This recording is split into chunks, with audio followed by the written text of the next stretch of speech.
Hello everybody, I'm David Ellefson with the group Megadeth, and it feels awesome to be back home. Home that I've had for many, many years, since 1983, since we formed the group, and we're now on the 20th anniversary tour of our record Rust in Peace, which to many of our fans is one of our landmark records of our career. So it's great to be here. You know, it's over the years I've used a lot of different gear. It's interesting going into this tour, very peculiar, very specific tone required. And with PB, I've had the signature bass, the Zodiac DE, with the idea being on the 12 signs of the Zodiac. Since I'm a November birthday, I get the Scorpio model, and working out great with this run of shows that we're doing right now. A tone that requires there to be a lot of girth and weight down in the bottom end, but kind of a little bit of a scoop on the mids and a nice point on the top to get through. I mean, for me, sometimes you know, when the kick drum beater hits, there's always in an arena sound, there's kind of a nice, like, concussion sound, very sharp edge with a boom under it, and the va-voom that comes behind it needs to be the bass note. So creating a tone with Megadeth has been, I play with a pick, which helps. Early on I tried to play with my fingers a little bit, but just the nature of the riffs were tuned.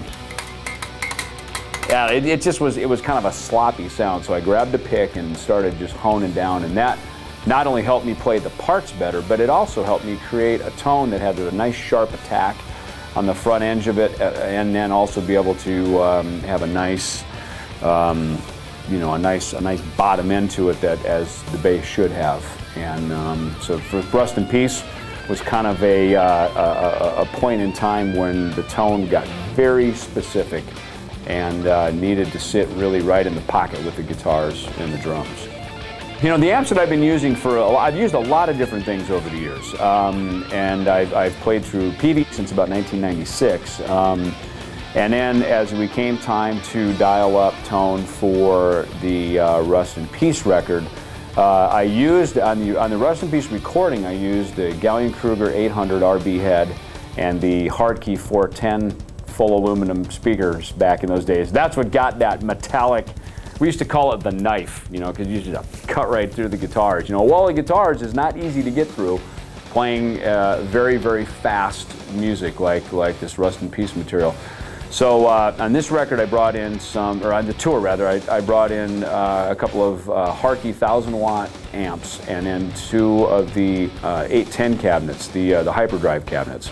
And they just have a tone that really sits right in the pocket. I mean, I think for anybody trying to dial tone, it's one thing to sit in a room by yourself and get this nice pristine tone, you know, or have a nice bass tone. But the trick of it is to get that tone to fit in the band, whatever band it is you're playing in.